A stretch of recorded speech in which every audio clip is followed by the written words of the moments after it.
एक दिन की बात है, राजकुमार इंद्र अपने दोस्तों के साथ शिकार पर निकले थे। उन्हें एक सुंदर हिरन दिखा। राजकुमार ने उस हिरन का पीछा किया, पर थोड़ी देर में ही हिरन जंगल में गायब हो गया।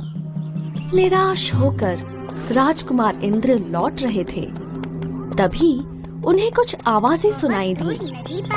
राजकुमार आवाजों की तरफ बढ़े और हाँ, प्रिंसेस लबाम। आश्चर्य, भला ये पंछी बात कैसे कर सकते हैं? मैं अभी राजकुमारी लबाम के राज्य से लौटा हूँ। क्या तुमने राजकुमारी लबाम को देखा? सुना है वो दुनिया की सबसे खूबसूरत राजकुमारी है। हाँ, मैंने कभी इतनी खूबसूरत लड़की नहीं देखी। सच?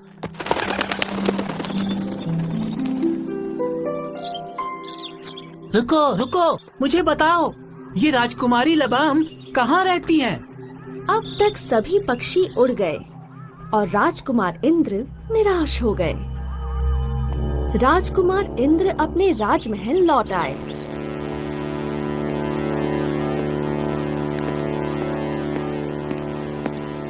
माँ, ये राजकुमारी लबाम कौन है और उनका राज्य कहाँ है? मुझे नहीं पता, शायद राजकुमारी लबाम हो ही ना। पर मैंने खुद उनके बारे में सुना है, बोलने वाले पक्षियों से। क्या मैंने बोलने वाले पक्षी सुना? हाँ पिताजी, मैंने खुद सुना है, और वो पक्षी राजकुमारी लबाम की खूबसूरती की तारीफ कर रहे थे। मैं उन्हें देखना चाहता हूँ। राजकुमारी लबाम जैसी कोई राजकुमारी नहीं है इंद्र। मैं फिर भी खुद पता लगाना चाहता हूँ पिताजी, मुझे उन्हें ढूंढने जाना है। राजा धैर्य सिंह और रानी रूपवती ना चाहते हुए भी अपने लाडले राजकुमार इंद्र को जाने की अनुमति दे देते हैं, और अब राजकुमार इंद्र अकेले निकल पड़ते हैं अपने सफर पर, राजकुमारी लबाम की खोज में। पूरा दिन चल चल के राजकुमार इंद्र थक गए और उन्होंने एक नदी के तट पर विश्राम करने की सोची। उन्होंने नदी का पानी पिया और फिर अपने भोजन की गठरी खोली। अरे ये क्या? सारी मिठाइयों को चींटियां लगी हैं। राजकुमार इंद्र मिठाइयों को जमीन पर रख देते हैं और निकलने वाले होते ही हैं, तभी चींटियों का राजा उन्हें आवाज देता है। राजकुमार, धन्यवाद राजकुमार, तुम बहुत दयालु हो। अगर तुम्हें कभी भी हमारी जरूरत पड़ी तो हमें जरूर याद करना। राजकुमार इंद्र आगे बढ़े। कुछ दूरी पर उन्हें कराहने की आवाज सुनाई दी।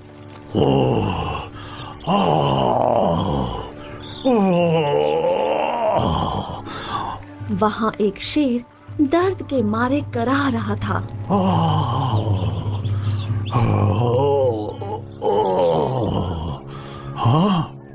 राजकुमार इंद्र ने उस शेर के पैर में घुसा हुआ कांटा देखा। मैं तुम्हारा ये कांटा निकाल सकता हूँ, पर अगर कांटा निकालने पर तुमने मुझे खाने की कोशिश की तो? मैं तुम्हें नहीं खाऊंगा, ये वचन देता हूँ। पर ये कांटा निकालो, मुझे बहुत दर्द हो रहा है। शेर का वादा सुन राजकुमार इंद्र उसकी मदद करते हैं। पर जब वो कांटा खींचते हैं, तब शेर जोर से दहाड़ता है और शेरनी भागी भागी आती है। शेरनी राजकुमार इंद्र पर हमला करने ही वाली होती है। इसने मेरी मदद की है, ये दुश्मन नहीं है। इसने तो मेरे पैर में चुभा हुआ कांटा निकाला। शेरनी शांत हुई और धन्यवाद, तुम बहुत बहादुर हो। अगर हम तुम्हारी कभी मदद कर सकें तो हमें बहुत खुशी होगी। राजकुमार इंद्र ने अपना सफर जारी रखा। वो दिन रात चलते रहे। जंगल में उनकी नजर एक कुटिया पर पड़ी। वहां राजकुमार को एक फकीर दिखाई दिया जो बीमार था। पानी, पानी। ये लीजिए बाबा, पानी पीजिए। शुक्रिया बेटा, मेरा कोई वारिस नहीं है। अब मेरी तीनों जादुई चीजें तुम्हारी हुई। जादुई कालीन, ये तुम्हें जहां चाहे वहां ले जाएगा। जादुई झोला, इसमें से तुम जो चाहो वो तुम्हें मिल जाएगा, जैसे धन, दौलत। और ये आखिरी जादुई तलवार, इसे जरा संभल के इस्तेमाल करना, क्योंकि इसके वार से कोई नहीं बच सकता। तीनों जादुई चीजें पाकर राजकुमार बहुत खुश हुए। जादुई कालीन, मुझे राजकुमारी लबाम के राज्य ले चलो। अब राजकुमार इंद्र राजकुमारी लबाम के राज्य में थे। उन्होंने यहाँ वहाँ पूछताछ की और शाम होने की राह तकने लगे। शाम हुई और राजकुमारी बालकनी में आई। राजकुमारी लबाम बहुत खूबसूरत थी। राजकुमारी लबाम बहुत सुंदर है, इन्हें नजदीक से देखना चाहिए। राजकुमार इंद्र उनकी खूबसूरती से मोहित हो गए। आधी रात का वक्त था और राजकुमार अपने जादुई कालीन पर बैठे। जादुई कालीन, मुझे राजकुमारी लबाम के कमरे में ले चलो।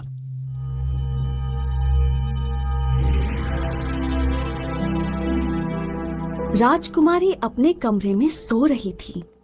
ये तो और भी खूबसूरत लग रही है। जादुई झोले, मुझे दुनिया की सबसे सुंदर अंगूठी चाहिए। अंगूठी पहनाने के लिए जैसे ही राजकुमार इंद्र ने राजकुमारी लबाम का हाथ छुआ, कौन हो तुम? यहाँ क्या कर रहे हो? मैं राजकुमार इंद्र हूँ, राजा धैर्य सिंह का पुत्र। मैंने आपकी खूबसूरती की बातें सुनी थी और वो सब सच है।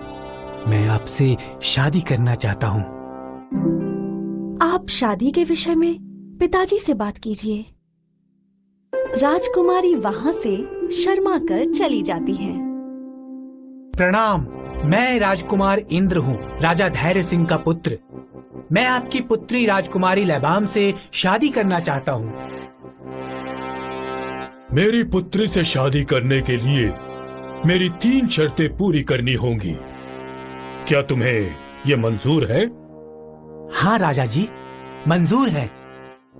मेरी पहली शर्त है, तुम्हें 10 बोरी सरसों के दानों का 1 दिन में तेल निकालना है। राजकुमार इंद्र ने हाँ तो बोल दिया, पर अब सेवक उन्हें तेल निकालने की चक्की के पास ले गए और अब राजकुमार इंद्र सोचने लगे कि इतने सारे सरसों के दानों से तेल कैसे निकालें। तभी उन्हें चींटियों की याद आई। चींटियों के राजा, मुझे तुम्हारी जरूरत है।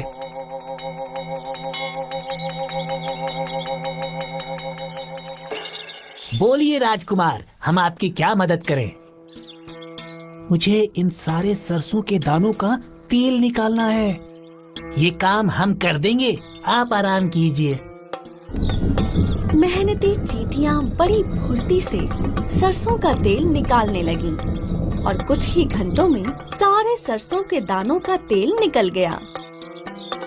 राजकुमार इंद्र खुश थे कि पहली शर्त पूरी हुई। हमारे राज्य के अंत में एक गुफा है, वहां 2 दानव हैं। तुम्हें उन दोनों दानवों को मारना है। ये मेरी दूसरी शर्त है। राजकुमार इंद्र गुफा के बाहर पहुँचे और उन्हें डरावनी आवाजें सुनाई दी। तभी उन्हें शेर और शेरनी की याद आई।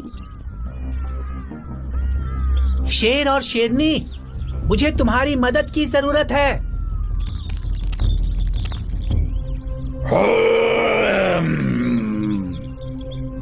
बोलो दोस्त। मुझे इन दोनों दानवों का अंत करना है। ये हम पे छोड़ दो, आज हम भर पेट खाएंगे।